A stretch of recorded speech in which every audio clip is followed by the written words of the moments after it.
Hello students, welcome back.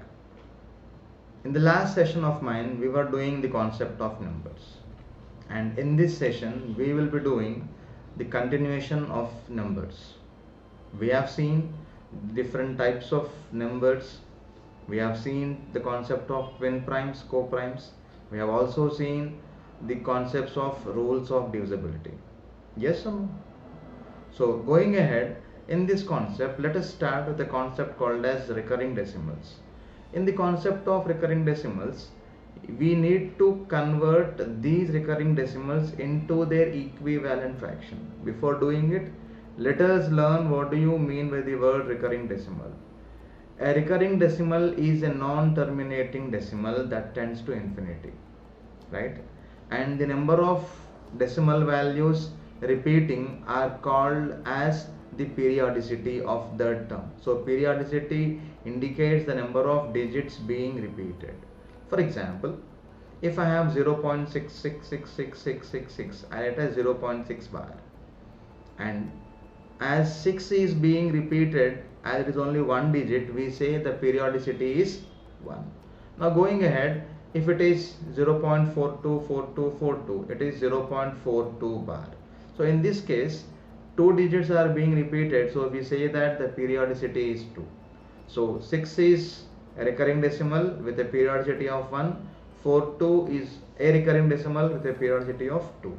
Now the question is, how do you convert these recurring decimals into fractions? The concept is all about converting them into their equivalent fractions. So it goes like this, where for a given recurring decimal, we multiply that recurring decimal with 10 power p. Now what is p? The value of p depends on periodicity. If the periodicity is 1, we multiply it by 10 power 1. If the periodicity is 3, we multiply it by 10 power 3. For example, take 0.xxxxx. So add a 0.x bar. Now as the periodicity is 1, we multiply it with 10 power 1. So when I multiply 10 into 0.x bar, I get it as x point x going to infinity. Now from this I subtract my actual term 0.x bar. So if I subtract it, I get it as 9 into 0.x bar, so that would be x. So now I can write 0.x bar as x upon 9. So I converted 0.x bar into its equivalent fraction, that is x upon 9, isn't it? Now going ahead, let us see the concepts of converting recurring decimals into their equivalent fractions. Now on the screen you have 0.x bar, 0.xy bar, 0.xyz bar. Now in the right hand side you got fractions, and observe the denominators carefully. The denominators have only 9s, and there is a relation between the number of digits repeating and the number of 9s. So if there is one digit repeating, it is 1 9.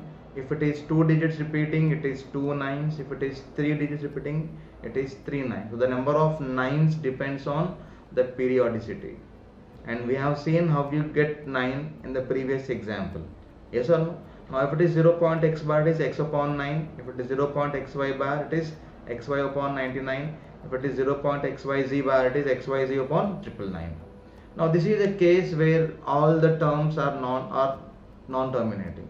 Now what if we are given a term where few terms are terminating, few terms are fixed and few terms are non-terminating or recurring. Now like 0.xy bar. Now what is 0.xy bar? X is a fixed decimal, y is a recurring decimal. So you write it as xy minus x. We subtract the fixed terms from the complete term, and in the denominator you find 9s and you find zeros. Now please see the relation between the terms and 9s and zeros. The number of repeating terms will be number of 9s, and the number of fixed terms will be number of zeros. In 0.xy bar, x is fixed, y is repeating, so it is 9 0. Y is repeating 9, x is fixed 0. Second term xyz bar, you got yz repeating, so we got 9 9, and x is fixed 1 0. Third term xyz bar, one term repeating, so it is 9, two terms are fixed, so it is 0 0. So it is clear that we subtract the fixed term from the complete term and write the denominator with 9s and zeros. So to make things simple and clear, 9s in the denominator depends on the number of recurring digits, and 0 in the denominator depends on number of fixed digits. That is what I told you. I told you the procedure of solving them conventionally, and if you don't want that procedure, you can do it directly. Now let us go with an example. I have example 1, 2 and 3. If it is 0.3 bar, the story says 3 upon 9. So 3 upon 9 is 1/3, 1/3 is 0.333333. So that is 0.3 bar. Now we got 0.42 bar, that is 42 by 99. Minimizing it with 3, you get 14 by 33, isn't it? Now if it is 0.42 bar, 2 is repeating, 4 is fixed. So it is 42 minus 4 upon 90. Why 90? Because 2 is repeating, 1 digit, you get 19. 4 is fixed, 1 digit, you get 10. So 42 minus 4 upon 90, you get 38 by 90. Seeing more examples. I got 0.512 bar. So it is clear that 2 is repeating, 51 is fixed. So it is 512 minus 51 upon 900. Why it is 900? Because 2 is repeating, 9, 51 are fixed, so it is 00. Clear? Now you got 2.4 bar. Now for these kind of problems, you cannot do them directly. So you write the integer part separately and the fractional part separately. So it is 2 plus 0.4 bar. So it becomes 2 plus 4 upon 9.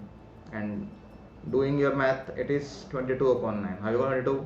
2 9s 18. 18 plus 4 is 22. So it is 22 upon 9. So whenever you have things like that, we divide them. We apply the rule only when the integer part is 0. Now case you got 20.98642 bar. So same again, 20 plus 0.98642 bar, that is 98642 minus 98 upon 99000, and you get some number. So this is how we convert recurring decimals into their equivalent fractions. Clear with that? So this is the first model of the second part of numbers. Clear?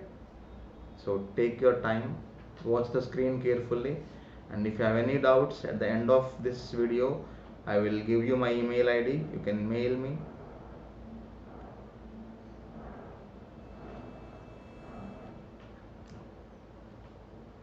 So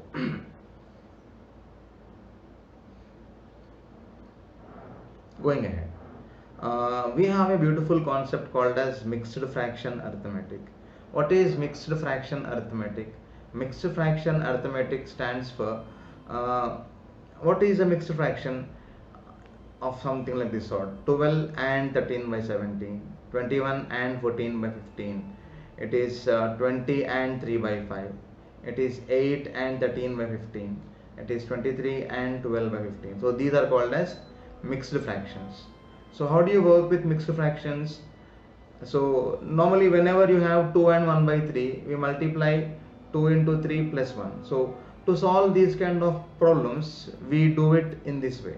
So it is 12 into 17 plus 13 upon 17, 21 into 15 plus 14 upon 15, 20 into 5 plus 3, 8 into 15 plus 13 upon 15, 21 into 17 plus 4 upon 17, and 23 into 12 upon 15, isn't it?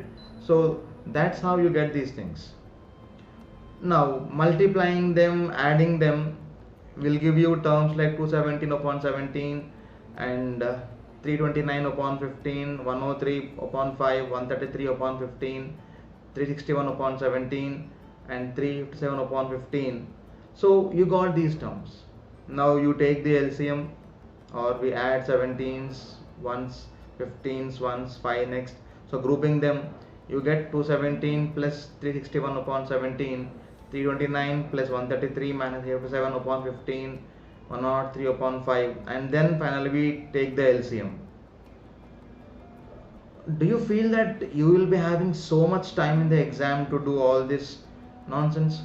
I mean, I can't call it nonsense because it is the method of doing things, But in the exam hall, you'll be having hardly a minute, even less than a minute to solve problems. So you cannot spend minutes on a single problem like this. Then how do you solve a problem of this sort? So let us do it in a simpler way and easier way. So let us see the alternate method of doing it. It goes like this. Like what? I write 2 and 3 by 5 as 2 into 5 plus 3 upon 5 is 13 upon 5. Yes. And I can write 2 plus 3 by 5 in the same way. That is 2 into 5 plus 3 upon 5. That is 13 upon 5. So what do you observe? What do you observe? You observe that 2 and 3 by 5 is same as 2 plus 3 by 5. So I can write a and b upon c is same as a plus b upon c. So what am I doing here? I am separating the integer part and the fraction part, the numeric part and the fraction part separately. Now once I separate them, solving becomes easier for us. In what sense? Let us see the same previous example. We had this example, right? Now sorry, in the first step I'll separate them, like 12 plus 13 upon 17, 21 plus 14 upon 15, 20 plus 3 upon 5. So I separated the numeric term and the fractional term. Yes. Now once I separated them, I can work with numeric terms separately and I can work with fraction terms separately. So it becomes simple for me. That is 12 plus 21 minus 20 plus 8 plus 21 minus 23 is the numeric part, and the remaining term is my fraction part. Clear with that? Now you can group 17s together. I mean terms having 17 as denominator, terms having 15 as denominator, and the remaining term. So I get the term as, so 13 plus 4 is 17, 17 upon 17 is 1, 14 plus 13 minus 12 is 15 upon 15 is 1, 19 plus 1 minus 3 by 5. You can write a plus b upon c as a and b by c, not minus things. So how do you do the minus things? What is 1 minus 3 by 5? It is 2 by 5. So 19 plus 1 is 20. So 20 plus 2 by 5 is 20 and 2 by 5. Now which is a better one? This method or the previous one? In the previous one, when you have larger numbers, multiplying, adding, LCM becomes complex for you all.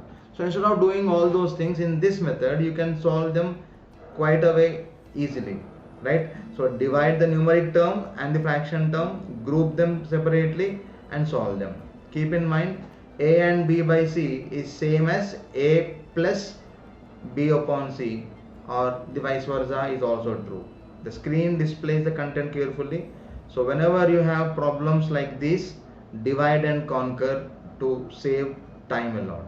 This is how we do problems to save time. Fine. So spend a minute on the slide and you'll get clarity. For the first time I wrote separately, from next you can do it directly, right?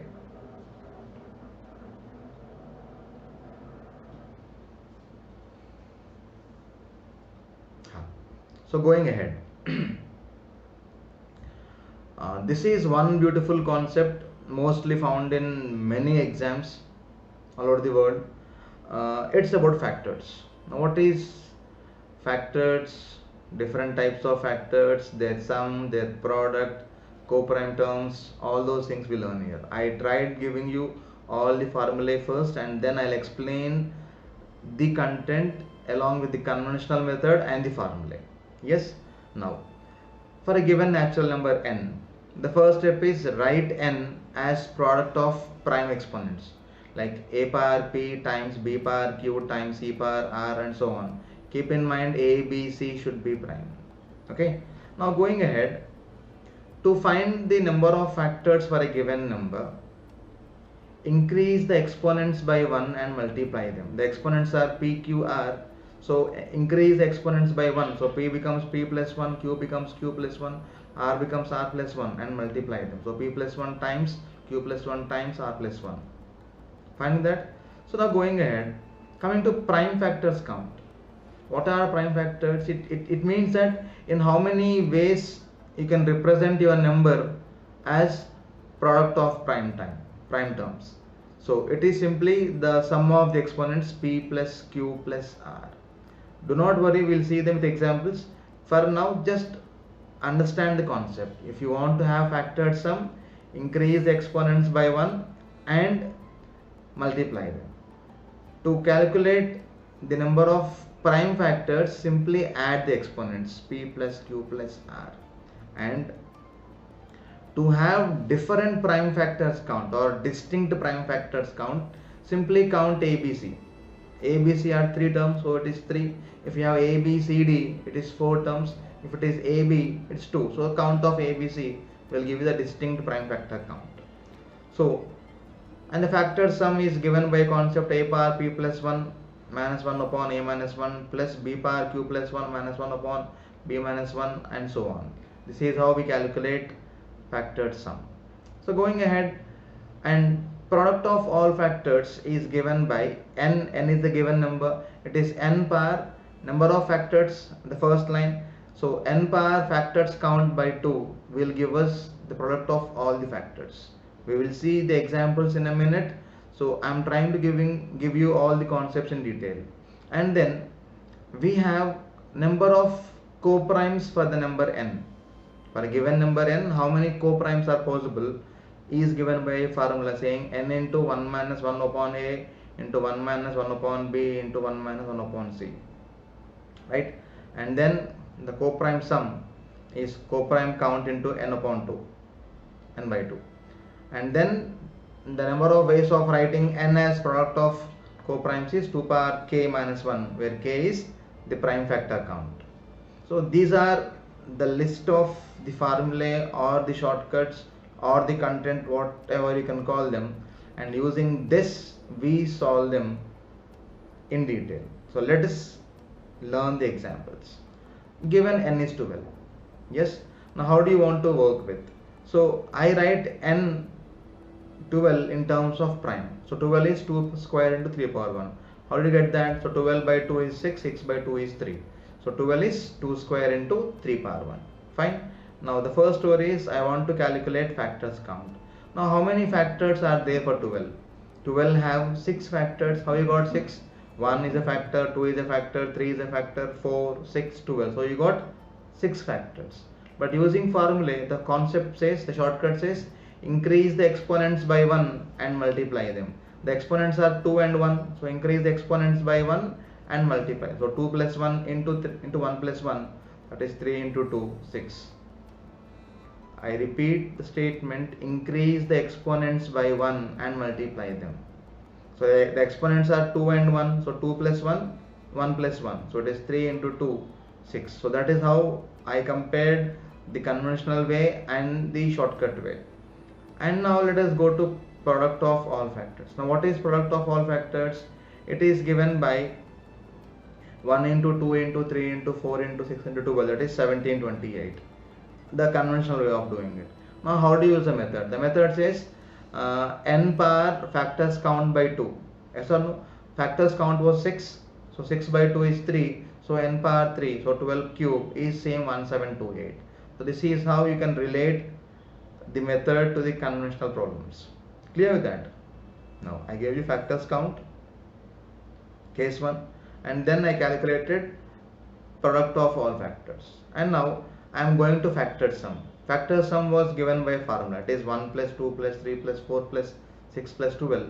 But we have formula a power p plus 1 minus 1 upon a minus 1 into b power q plus 1 minus 1 upon b minus 1. In the previous slide we have seen that, right? So plugging in the value of a, b, p, q, you'll get the answer. So it is 2 power 2 plus 1 minus 1 upon 2 minus 1 into 3 power 1 plus 1 minus 1 upon 3 minus 1. It is still 28. So I mean, when the number is small, doing the conventional method is fine. But what if the number is 1200? Writing all the factors and adding them would be tough. Or writing all the factors and multiplying them without calculus would be complex. Yes or no? I am trying to give you the conventional way by taking a small number because you will have clarity. Only keep that in mind. So going ahead, I want prime factors count. Now I can write 12 as 2 into 2 into 3. So there are 2 2's and 1 3. So it means that there are 3 prime factors. Like 12 is 2 into 2 into 3. So 2, 2, 3. There are 3 prime factors. So it means I can represent 12 as product of 3 prime terms. Clear? Now using the method, is count of, the sum of the exponents 2 plus 1, that is 3. Clear with that? Now going ahead, I want to calculate the different prime factors. We have seen that 12 is 2 into 2 into 3. The same 2 got repeated twice, but it is the same 2, right? So I want to calculate the number of distinct prime terms. So if it is distinct prime terms, simply count them. So I have 2 terms, 2, 3. So the concept says 2, 2 and 3, and using the method, it is the count of AB. The count of 2, there are 2 terms, the count is 2. So this is how I related factors count, factors sum, factors product, prime factors count, distinct prime factors count, and then the remaining things. I want to find the co-primes count. Now what is co-primes? What are the elements you find less than 12? We have 1, 2, 3, 4, 5, 6, 7, 8, 9, 10, 11, right? Now in all the numbers less than 12, which numbers can be used to make a co-prime pair? For example, 1, 12 is one pair, 1, 12, 2, 12, 3, 12, 4, 12, 5, 12, 6, 12, 7, 12, 8, 12, 9, 12, 10, 12, 11, 12, 12, 12. So I got 12 pairs. From these 12 pairs, I want to pick up the co-prime pairs. The co-prime pairs are 1, 12, 5, 12, 7, 12, 11, 12. And now what are co-primes? Co-primes are those pair of numbers whose highest common factor is only 1, or if the common factor is only 1, then we call them as co-primes, isn't it? So from those 12 pairs, I got co-prime pairs as only 4. Imagine the number is 1200, or the number is 1000, or the number is 10,000. Writing all the pairs and picking would be a tedious task, isn't it? So to avoid that, we use a method. The method says to pick the co-primes, it is n into 1 minus 1 by a into 1 minus 1 by b into 1 minus 1 by c and so on, right? So it is 12 into 1 minus 1 by 2. A is 2 and b is 3. So 1 minus 1 by 3. So solving it, I got 4. Clear with that? So we use methods, we get these methods from the conventional things only, but still these shortcuts will save time. Clear? Now coming to the co-prime sum. What is co-prime sum? It is 1, 12, 5, 12, 7, 12, 11, 12. So 1, 5, 7, 11. We got these 4 numbers that can be used to make co-prime. So I want to have 1 plus 5 plus 7 plus 11. So that would be 24. And to find the co-prime sum, we have number of co-primes into n by 2, right? So 4 is the co-prime count. 4 into n by 2, 12 by 2. So 4 into 12 by 2 is 24. So this is how we solve it. And we have a concept of writing n as product of 2 co-primes like a into b.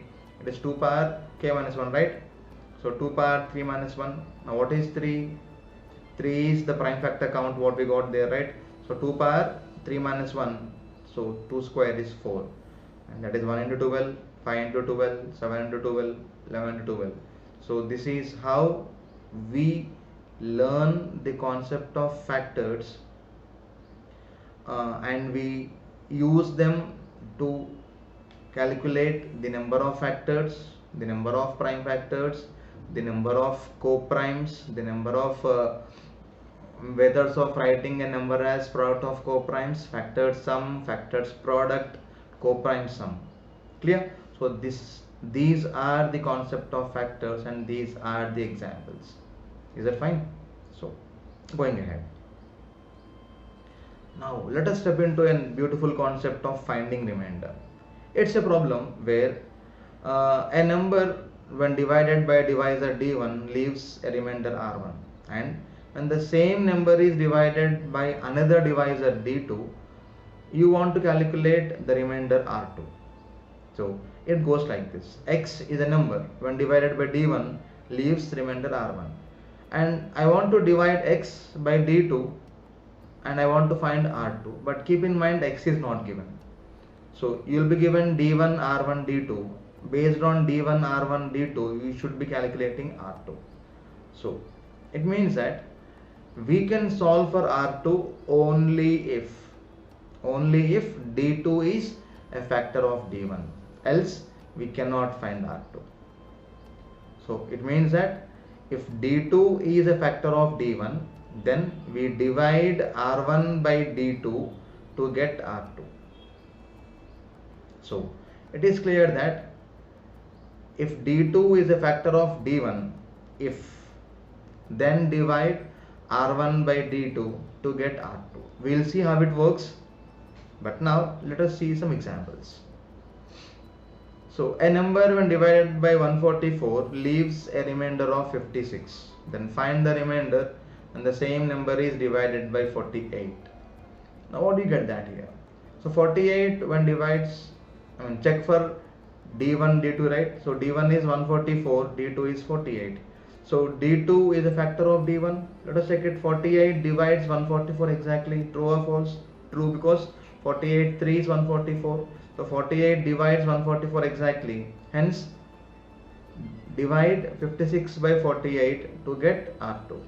So if d2 is a factor of d1, then divide r1 by d2 to get r2. So the story says dividing 56 by 48 we get a remainder of 8. Is it fine? So that is how we solve the remainder. Let us take another example. A number when divided by 72 leaves a remainder 9. Then find the remainder when the same number is divided by 18. So the same story, isn't it? So 18 divides 72 exactly. True or false? So 18 4 72. So d2 is a factor of d1. As d2 is a factor of d1, now divide r1 by d2 to get r2. So it is clear here. So check for 72 and 18 functionality. So 18 is a factor of 72. True. Now divide 9 by 18, not 18 by 9, it is 9 by 18, and the remainder will be the answer. So now when dividend is less than the remainder, when dividend is less than the divisor, then remainder will be same as the dividend. So it means that 9 when divided by 18, as 9 is less than 18, the remainder will be the same 9. So 18 0 0, 9 remains. So dividing 9 by 18 we get a remainder of 9. So r2 is 9. You have something in blue color that tells that when dividend is less than the divisor, then remainder will be the same as the dividend. Keep that in mind, because the basic funda I gave an example also there. Is it fine? Yes. So going ahead, now let us see how it actually works. How does this work actually? So it works like this. Let x be a number, then we represent x in terms of 144 and 56. So dividend equals to divisor into quotient plus remainder. Yes or no? So x equals to 144 into q1 plus 56. Now as 48 divides 144 exactly, write 144 as 48 3. So the same equation is written as x equals to 48 into 3 into q1 plus 56. Now x plus 56 in terms of 48. Now for 56 is 48 into 1 plus 8. Now plug in the value there. Now it becomes x equals to 48 into 3 into q1 plus 48 into 1 plus 8. Now when I take out 48 common, it becomes x equals to 48 into 3q1 plus 1 plus 8. Now I can write 3q1 plus 1 as some d2. So it becomes x equals to 48 into q2 plus 8. So it is clear that you got a remainder 8, because as 48 divides 144, you expressed 144 in terms of 48, and you have also expressed 56 in terms of 48, and then you took out 48 common, and hence you got 8. So it is clear that when the same number is divided by 48, we get a remainder of 8. This is the conventional logic behind the functionality of the previous concept. It's not like how it works. You should know the method of doing it and even the tip. Only when you know the pain, you'll know the gain, right? So this is the actual way of solving it. So going ahead, this concept is all about finding divisor. It says when two numbers x and y are divided by a divisor, they leave a remainders of r1, r2 respectively. Now when their sum is divided by the same divisor, they leave a remainder r3. Now what is the relation between r1, r2, r3 and d? So it goes like this. Only if you can solve divisor d only if r1 plus r2 is greater than r3. So see the story here. You have xy, x plus y divided by the same divisor d. The remainders are r1, r2 and r3. Clear? So d will be equals to r1 plus r2 minus r3 only if r1 plus r2 is greater than r3, else no. Yes, so this is the concept.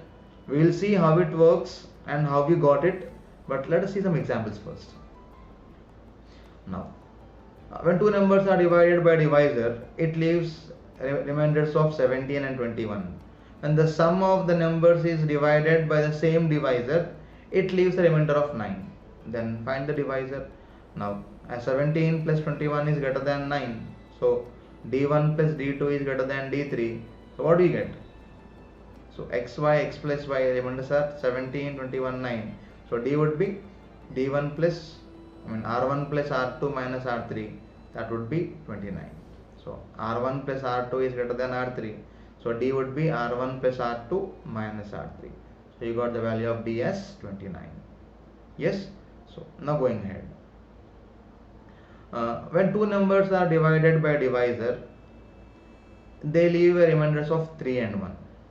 When the sum of the numbers is divided by the same divisor, it leaves some remainder. Now check whether finding the divisor is possible or not. See, 3 plus 1 are r1, r2 and 4 is r3. Now 3 plus 1 is not more than 4. The condition holds true, then we solve the value of d. If the condition is false, you cannot find d. So as 3 plus 1 greater than 4 is false, we cannot solve and we cannot find the divisor. Why it is not possible? Let us take a small example. Assume that I have two numbers 23, 31. 23 when divided by 5, the remainder is 3. 31 when divided by 5, the remainder is 1. And when they sum 23 plus 31, I get 54. 54 when divided by 5, the remainder is 4. Now you expect r1 plus r2 minus r3 should be the divisor, but 3 plus 1 minus 4 is not equal to 5. So this will not work out. This works only when r1 plus r2 is greater than r3. Now let us see how it works. So you have two numbers given to us and let us see the functionality. Let the divisor be d and the quotients be q1 and q2. Now I write x as dq1 plus 12, y as dq2 plus 17. Divisor into quotient plus remainder. X is not known to me, y is not known to me, even d is not known to me. I took some random numbers. And now when I say x plus y, it is dq1 plus 12 plus dq2 plus 17. So it becomes dq1 plus dq2 plus 29. Now d is common, right? So it is d times q1 plus q2 plus 29. Yes. Now, but he gave us that the sum when divided, you get a remainder of 11. So dq3 plus 11. Now when I compare dq1 plus q2 plus 29 with dq3 plus 11, it becomes possible only when you observe that the value of the divisor is 18. If 29 is 18 into 1 plus 11 and if d becomes 18, then I can take out 18 common. So when I take out 18 common, it becomes 18 into q1 plus q2 plus 1 plus 11. So that is how you get the answer as 18. So d is 18 and that 18 is obtained by performing 12 plus 17 minus 11. Clear with that? So when you compare the remainders their sum with the given content, you get that in detail. So the method is given to you in detail and the content is specified step by step. So please go through the content in detail.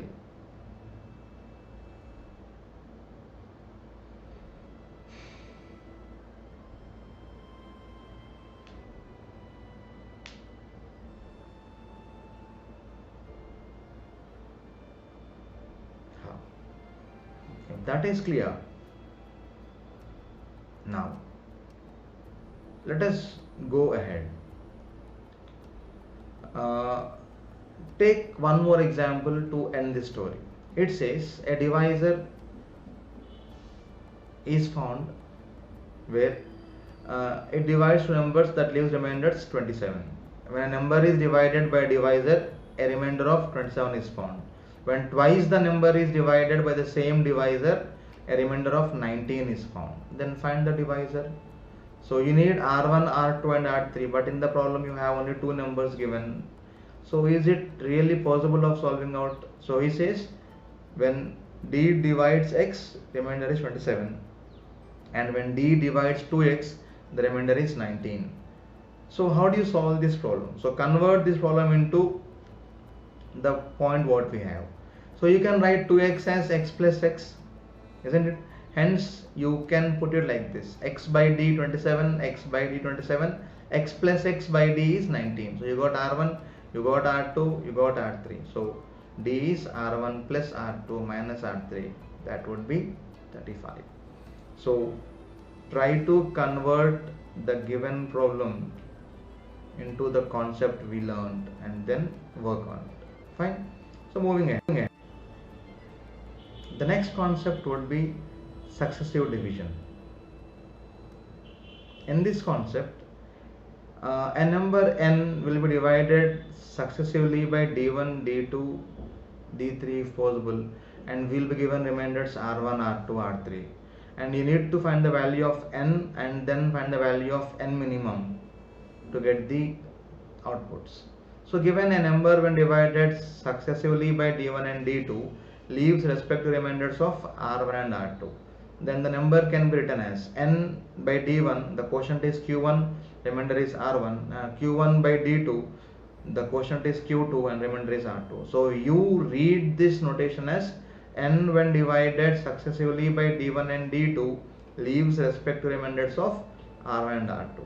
So you get it like this: q1 is d1 q2, q1 is d2 q2 plus r2, and n is d1 q1 plus r1. So plug in the value of q1 in n and you get the value of n as d1 d2 q2 plus d1 r2 plus r1. Now to find the value of n minimum, we make q2 is 0. When q2 becomes 0, n minimum is d1 r2 plus r1. Fine with that? So going ahead, when the same number n is divided by 3 divisors d1, d2, d3, the remainders will be r1, r2, r3. Now find q2, find q1, find n and plug in the values. The value of n would be d1, d2, d3, q3 plus d1, d2, r3 plus d1, r2 plus r1. And to find n minimum, we make q1 as 0. So it becomes d1, d2, r3 plus d1, r2 plus r1. So using this content, we'll do some problems. So going ahead, a number when divided successively by 18 and 24 leaves remainders of 5 and 4. Now find the remainder when minimum such number is divided by 12. So n when divided by 18, 24, remainders are 5 and 2. So given d1, d2, r1, r2, find n minimum, that is d1, r2 plus r1. So you get n minimum as 77, and when 77 is divided by 12, the remainder would be 5. Just plug in the data, get the outputs. Now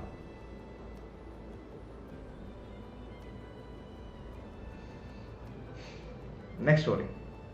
A number when divided successively by 21, 28, 32 leaves respective remainders of 2 in each case. Find the remainder when minimum such number is divided by 15. So in this case, we have 3 divisors, we have 3 remainders.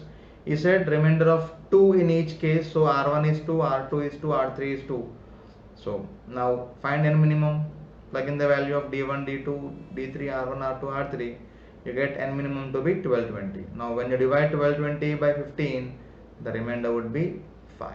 So this is how we solve these problems in detail. So that's for now. We'll see more examples in the upcoming videos. Thank you.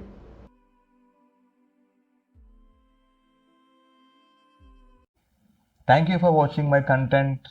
That's for now. For any doubts, you can mail me on my email ID, and that would be ravikumarvemula at learnwithravi.com. And for more content and for more videos, you can check out my web portal learnwithravi.com. That's for now. Take care. Bye bye.